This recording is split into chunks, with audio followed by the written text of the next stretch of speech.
Assalamualaikum warahmatullahi wabarakatuh.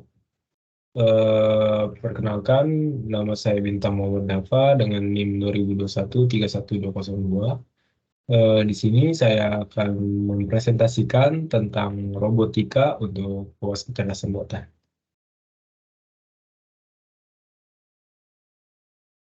Di sini ada pengenalan robotika, sejarah robotika, komponen robotika, aplikasi robotika, robotika di Indonesia, dan terakhir masa depan robotika. Yang pertama, pengenalan robotika. Robotika adalah cabang ilmu teknik yang mempelajari desain, pembuatan, dan penggunaan robot. Robot sendiri adalah mesin otomatis yang dapat melakukan tugas-tugas tertentu secara mandiri tanpa bantuan manusia. Mengapa robotika penting? Karena dengan adanya robotika, kita dapat menciptakan mesin-mesin yang dapat membantu manusia dalam melakukan tugas-tugas berat dan berbahaya, serta meningkatkan efisiensi produk di industri. Selain itu, robotika juga membuka peluang baru dalam bidang penelitian dan eksplorasi, seperti misi luar angkasa dan menjelajah lautan yang sulit dijangkau oleh manusia.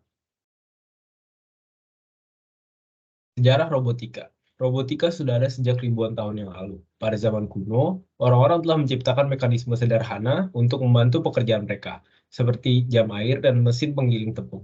Namun, istilah robot baru muncul pada tahun 1920-an ketika penulis Cekoslowakia, Karel Čapek, menulis sebuah drama tentang robot. Sejak itu, teknologi robotika terus berkembang pesat. Pada tahun 1950-an, robot pertama yang dapat diprogram diluncurkan. Kemudian, pada tahun 1960-an, robot mulai digunakan dalam industri otomotif untuk mempercepat produksi.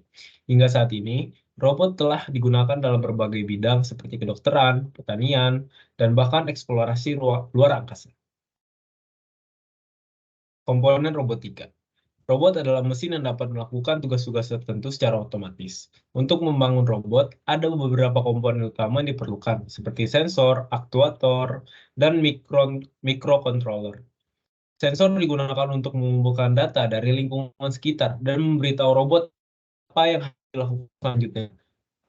Aktuator adalah bagian dari robot yang bertanggung jawab untuk membuat gerakan fisik seperti motor atau servo. Microcontroller adalah otak robot yang mengontrol semua fungsi dan membantu robot berinteraksi dengan lingkungan sekitarnya.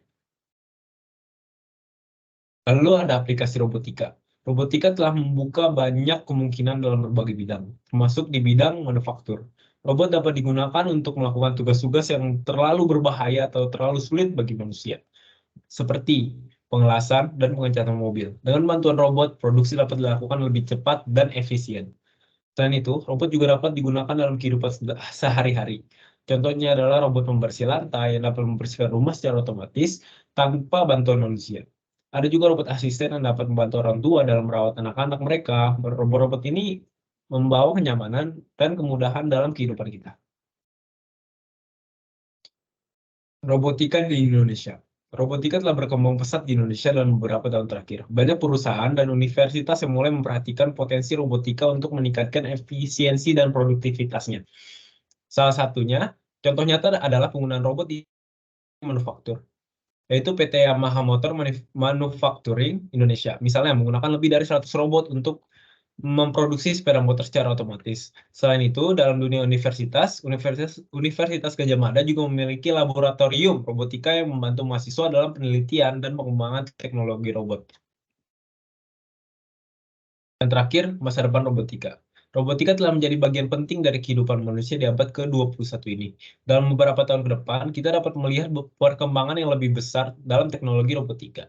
Salah satu tren utama adalah penggunaan robotika dalam industri manufaktur dengan meningkatnya permintaan untuk produk-produk yang dibuat secara otomatis. Robot akan memainkan peran yang semakin penting dalam produksi massal. Selain itu, robot akan digunakan dalam berbagai bidang termasuk pertanian, kesehatan, dan transportasi. Misalnya dalam bidang pertanian, robot akan digunakan untuk memantau tanaman dan memberi makan pada tumbuhan di waktu yang tepat.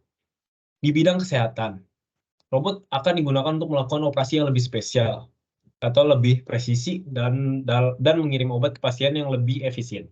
Sedangkan di bidang transportasi, robot akan digunakan untuk mengemudi mobil secara otomatis dan mengurangi jumlah kecelakaan lalu lintas. Jadi cukup sekian.